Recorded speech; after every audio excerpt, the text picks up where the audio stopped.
조선일보가 성매매 관련 기사에 조국 전 법무부 장관과 딸의 모습이 묘사된 삽화를 사용해 파문이 일자 실수였다며 사과했죠. 그런데 조선일보가 문재인 대통령을 묘사한 삽화 역시 여러 차례 부적절하게 활용한 것으로 드러나 비판이 커지고 있습니다. 조선일보는 지난해 정부의 방역 정책을 지적하며 문 대통령이 다른 사람과 떨어져 마스크를 착용하고 홀로 서 있는 모습의 삽화를 실었는데요. 그런데 이후 해당 삽화를 마스크 사기나 사이비 종교인 같은 범죄 관련 기사에 모두 4차례나 사용한 것으로 확인됐습니다. 비판이 커지자 조선일보는 삽화를 삭제하고 역시 지면을 통해 사과했는데요. 하지만 언론시민단체인 민주언론시민연합은 이제 실수였다는 조선일보의 주장은 설득력을 잃었다며 상습적인 행태로 판단해야 한다고 비판했습니다. 직접 들어보시죠. 실수가 아니죠.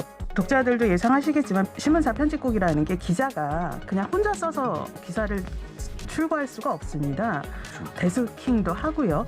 그다음에 이렇게 일러스트 이미지 같은 경우는 일러스트 이미지마다 다 파일명이 붙어 있어요. 사실 지금까지 나온 2개의 사과는 이제 면피성 사과다 이렇게 생각을 합니다. 조선일보 기자들도 노보를 통해 터질 게 터졌다며 잘못을 발견하고 걸러내지 못하는 허술한 시스템이 빚은 참사라고 지적했습니다. 조국 전 법무부 장관은 가족을 모욕하고 조롱한 조선일보에 대해 반드시 법적 책임을 묻겠다고 강조했습니다. 들어보실까요? 지독히 정파적 시각과 극도의 저열한 방식으로 저와 제 가족을 모욕하고 조롱한 기자와 언론사 관계자분들께 묻고 싶습니다. 임두법을 쓰고 어찌 그런 일을 할 수 있습니까? 반드시 법적 책임을 묻겠습니다.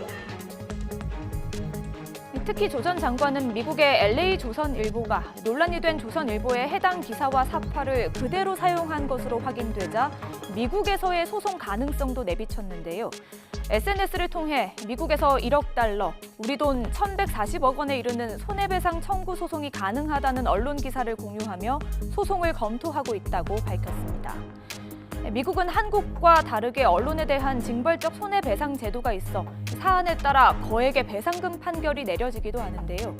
실제로 지난 2019년 미국의 한 고교생이 원주민 인권 활동가를 모욕했다는 오보를 게재했던 워싱턴 포스트는 우리 돈으로 3천억 원 규모의 소송이 제기되자 합의하기도 했습니다. 이런 가운데 조선일보를 폐간해달라, 해당 기사를 쓴 기자를 처벌해달라는 청와대 국민청원에는 20만 명 넘는 사람들이 동의했습니다. 뉴스가 있는 저녁 안기령입니다. 네. 안녕하세요. 안기령입니다. 뉴스가 있는 저녁 잘 보셨나요? 더 많은 뉴스와 콘텐츠를 보고 싶으시면요. 화면 왼쪽을 누르셔서 YTN 돌아쩌 채널을 구독해 주시기 바랍니다. 뉴이쩌는 물론이고요. 돌발 영상, 알고리즘 같은 YTN 대표 프로그램을 함께 보실 수 있습니다. 고맙습니다.